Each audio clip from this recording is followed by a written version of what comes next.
If you peel back the crust of the Earth and calculate the age of the materials inside, you find a massive discrepancy. Relative to the age of the planet, the spinning molten core beneath our feet is actually 2.5 years younger than the surface we stand on.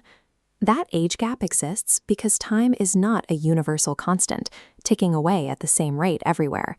It is a flexible physical dimension that can be stretched and compressed. Look at this animation showing two identical clocks to see the first cosmic force that bends time: velocity. When we leave one clock stationary and send a second clock moving at high speeds, the moving clock ticks noticeably slower.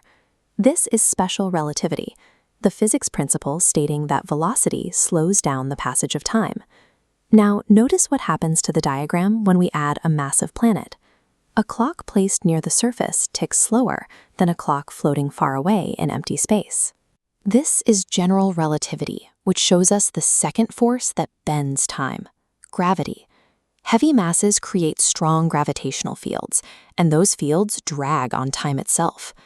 Because of these two competing forces, our planet is physically warping time across its different altitudes and depths. The architect of these theories of relativity was Albert Einstein, who first published the math detailing how space and time interact.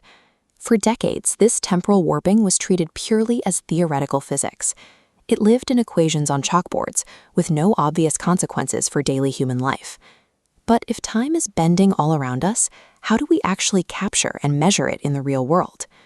To prove that universal time is an illusion, scientists realized they couldn't just stay in a laboratory.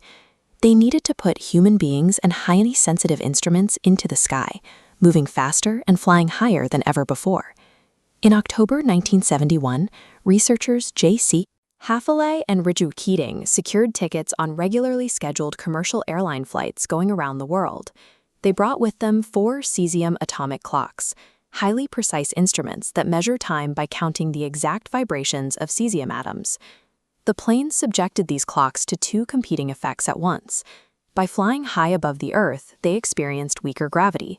But by flying on a jet, they were also moving at high velocities. This data table compares the predicted outcomes against the final measurements when the planes landed.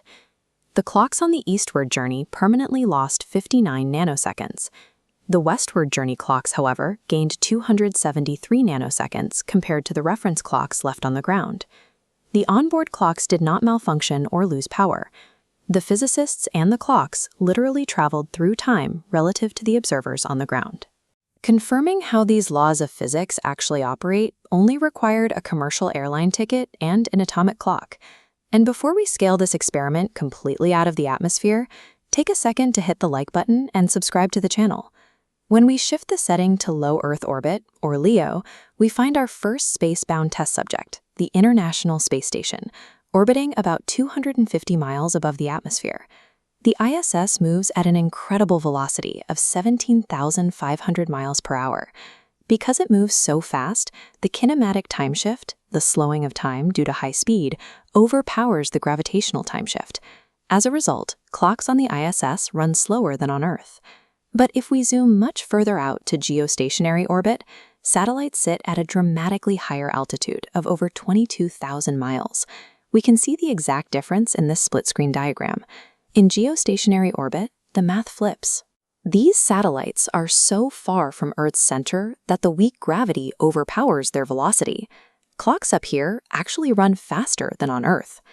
Because of these shifting effects, orbital height determines how time passes. Aerospace engineers must consciously choose different clocks and apply specific temporal math based entirely on which orbit a vehicle occupies.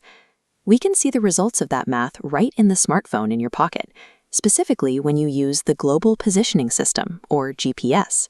If we could not mathematically compensate for Einstein's theories, the location data on your phone would accumulate errors by miles every single day, and our entire global navigation system would rapidly fail. The next generation of timekeeping relies on AL+ optical clocks, aluminum-ion clocks that measure time using ultra-fast light-wave oscillations, ticking near zero-point energy. These new instruments are so sensitive that they can detect changes in Earth's gravitational potential down to the centimeter level. In the near future, This extreme precision will allow geophysicists to monitor solid Earth tides, map the Earth's interior dynamics, and predict earthquakes using time dilation. It also leaves us with a physical reality. Simply walking upstairs places you in a weaker gravitational field, causing you to age slightly faster than you would in the basement. Time is relative. Make it count.